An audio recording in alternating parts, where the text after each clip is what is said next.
Xi Jinping has. He controls everything. He's like the lord of everything. The party, the Central Military Commission, the country, everything. He controls everything. Like he's a totalitarian. He's a dictator. He's a despot. So this was carried out at his explicit orders. But I think the Chinese also were taken aback by the way we responded. We lost soldiers. They lost soldiers as well. But the way we responded, we said, this is not all right. And it is up to China has ripped up something like 3 decades of peace and tranquility agreements. There were very, very explicit border agreements that said right down to how you are going to carry a rifle when you're patrolling along the LAC. The agreements say that, I've read those agreements. The agreements say that you cannot carry rifles in your hand. The rifle barrel cannot be pointing up. It has to be worn behind your back, the rifle barrel pointing down. So it was that explicit. They wanted to ensure that there was no standoff, nothing that could escalate quickly.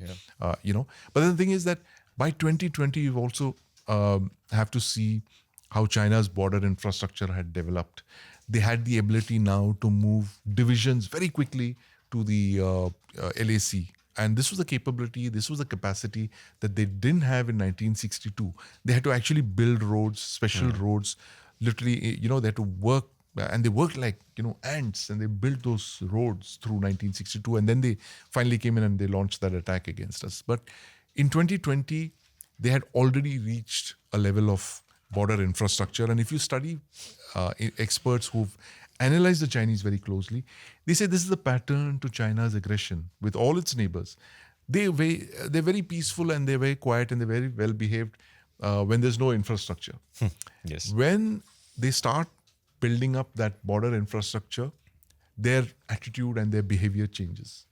Once they've developed all that infrastructure, they'd come on the border, they flex their muscles, and they've done that with most of their smaller neighbors. They tried that with the Soviets as well. They got a bloody nose in the Ussuri River clashes, and then of course they settled the border agreement. But here with us as well, I think they got the same kind of surprise.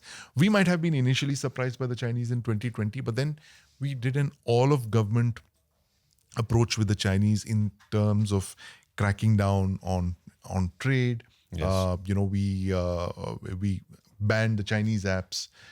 We ensured that they didn't have the kind of penetration of the Indian markets, especially in the sensitive sectors that they once did, especially telecom and all of those areas, Huawei and all that. Those became, absolutely forbidden words in the Indian government. So I think that took the Chinese a bit by surprise. Now, I mean, China and India have huge bilateral trade. It's still over $100 billion, right? And it's heavily tilted in favor of China. Yes. It's one of the largest trade deficits that one country enjoys over the other, right? Over $90 billion is what worth of goods is what we buy from the Chinese. They buy very little from us in comparison.